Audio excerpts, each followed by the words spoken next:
The small bird. A tiny bird tried to fly for the first time. It fell many times but didn't stop trying. Each fall taught it something new.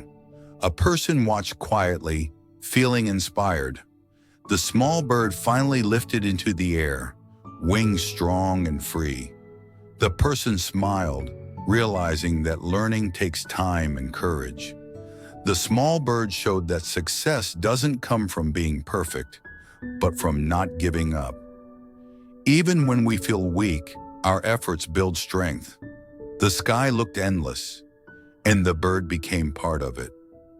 The small bird reminded that every great flight begins with small, shaky wings and a brave heart willing to try again.